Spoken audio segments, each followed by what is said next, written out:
Microplastic ప్రపంచానికి ముప్పుగా మారిపోయిందని అంటున్నారు డాక్టర్లు.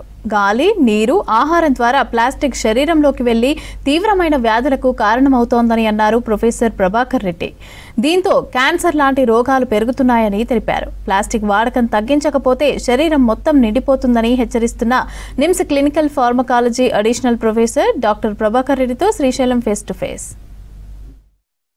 మైక్రోప్లాస్టిక్స్ మన కంటికి కనిపించకుండానే, మనకు తెలియకుండానే మన శరీరంలోకి వెళ్ళిపోయి అనేక రకమైనటువంటి అనారోగ్య ముప్పును తెచ్చిపెడుతున్నాయి. అసలు ఈ మైక్రోప్లాస్టిక్స్ మన శరీరంలోకి ఏ మార్గాల ద్వారా వెళ్తున్నాయి? ఒకవేళ ఈ మైక్రోప్లాస్టిక్స్ ఇట్లనే మనం శరీరంలోకి వెళ్తే కనుక ఎట్లాంటి ఇబ్బందులు అయితే మానవాళికి ఎట్లాంటి ముప్పు ఉంటుంది? ఈ అంశాలకు సంబంధించి NIMS hospital clinical pharmacology additional professor doctor Prabhakar Reddy మనతో ఉన్నారు. ఆయన అడిగి మరిన్ని విషయాలు తెలుసుకుందాం. ముందుగా సార్, మైక్రోప్లాస్టిక్స్ గురించి చర్చ జరుగుతుంది, మాట్లాడుకుంటారు, తర్వాత వదిలేస్తుంటారు. ఎందుకంటే అది మన కళ్ళ ముందు కనిపించదు కాబట్టి. ఏ స్థాయిలో ఇది ప్రమాదకరమో ఒకసారి చెప్పండి. ఇప్పుడు మనం నీళ్లు తాగుతామా, వాటర్ బాటిల్ తీసుకుంటాం, నెక్స్ట్ మనం ప్లాస్టిక్ బ్యాగ్ తీసుకుంటాం. దీంట్లో ఏమవుతుందంటే, నీళ్ళ బాటిల్ ఏమవుతుందంటే ఇట్స్ ఏ ప్లాస్టిక్ బాటిల్, దాంట్లో లోపల కోటింగ్ ఉంటుంది. ఆ కోటింగ్ ఏమవుతుందంటే వాటర్ పోసిన తర్వాత డిజాల్వ్ కావచ్చు. ఇంకోటి మనం బయటపడేసినవి ప్లాస్టిక్ ఎంత అవుతుందంటే ఈరోజు హైదరాబాద్లో మనం అనుకుంటే హాఫ్ ఆఫ్ ది హైదరాబాద్ మొత్తం ప్లాస్టిక్తో నిండిపోతుంది. సో దీన్ని ప్రివెంట్ చేయాలి. ఎందుకంటే ఇవన్నీ ఎన్విరాన్మెంట్లో పోయి డిగ్రేడ్ అయ్యి దే కెన్ బికమ్ మైక్రోప్లాస్టిక్స్. ఈ మైక్రోప్లాస్టిక్స్ మళ్ళీ ఏమవుతాయి, నానో పార్టికల్స్ అవుతాయి. మైక్రోప్లాస్టిక్స్ అనేది మనకు వచ్చేది ఆహారంలో రావచ్చు, వాటర్లో రావచ్చు, దేంట్లో అయినా రావచ్చు. నానో పార్టికల్స్ అయిన తర్వాత ఏమవుతాయంటే అవి జస్ట్ మన ఎయిర్లో కూడా ఉండొచ్చు. ఎందుకంటే nano particles less than 1 micrometre size ఉంటాయి. They can go to even nano micrometre millimetre size. ఈ సైజ్ పోయినప్పుడు ఏమవుతుందంటే అవి గాల్లో ఉండిపోతాయి. గాల్లో ఉండిపోయినప్పుడు మన బాడీలోకి ఈజీగా ఎంటర్ అవుతాయి త్రూ ఎయిర్. ఇవి బాడీలోకి ఎంటర్ అయిన తర్వాత ఏమవుతాయి, ఫస్ట్ ఎనీథింగ్ ఎలిమినేట్ చేయాలంటే కిడ్నీస్ ఉన్నాయి. ఫస్ట్ కిడ్నీలో సెటిల్ అవుతాయి, లివర్లో సెటిల్ అవుతాయి. So it can cause any disease. ఇది ఇట్లా జరుగుతుంటే plastics are known to be carcinogens, they are known to cause cancer. So మనం అన్ని జబ్బులు maximum age related, pollution related జబ్బులు ప్రివెంట్ చేయొచ్చు మైక్రో పార్టికల్స్ ప్లాస్టిక్స్ బ్యాన్ చేస్తే. బ్యాన్ చేయడం కన్నా యూస్ తగ్గించాలి. మనం యూస్ చేసే ప్లాస్టిక్ కొనే ప్లాస్టిక్ అన్నీ తగ్గించేస్తే we can save the world from environmental pollution, then health hazards.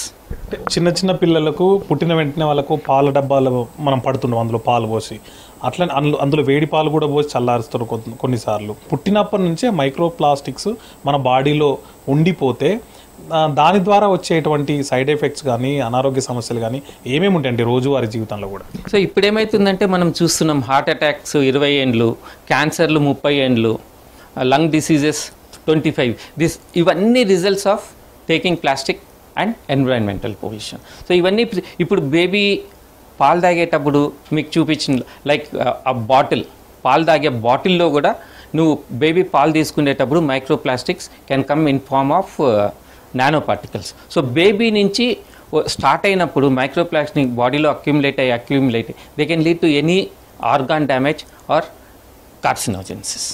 మన దరి చేరకుండా ఉండాలంటే ఎట్లాంటి జాగ్రత్తలు తీసుకోవాలంటుంది వాడకంలో కానీ, లేకపోతే దాన్ని ఎట్లా నియంత్రించే అవకాశం ఉంటుందండి?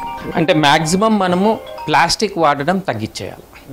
మనం ఎంత తగ్గిస్తే అంత మంచిది మనకే కాదు, ఎన్విరాన్మెంట్కి కూడా మంచిది, మన నెక్స్ట్ జనరేషన్కి కూడా మంచిది. ఎక్కడెక్కడ వీలైన ప్లేసెస్లో మనం చూసుకొని ప్లాస్టిక్ యూజ్ అనేది తగ్గించేయాలి.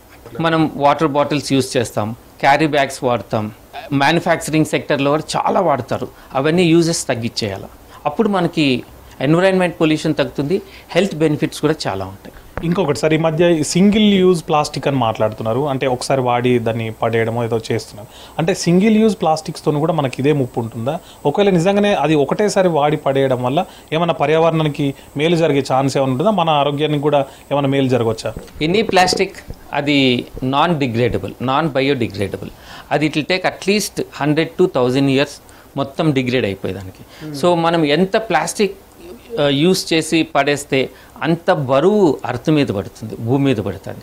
భూమికి ఎప్పుడైనా బరువు ఎక్కిందనుకోండి ఏమవుతుంది, సర్వనాశనం అవుతాం. So plastic also one day is going to cause మొత్తం భూమినే సర్వనాశనం చేసేదానికి ఛాన్సెస్ కూడా ఉన్నాయి.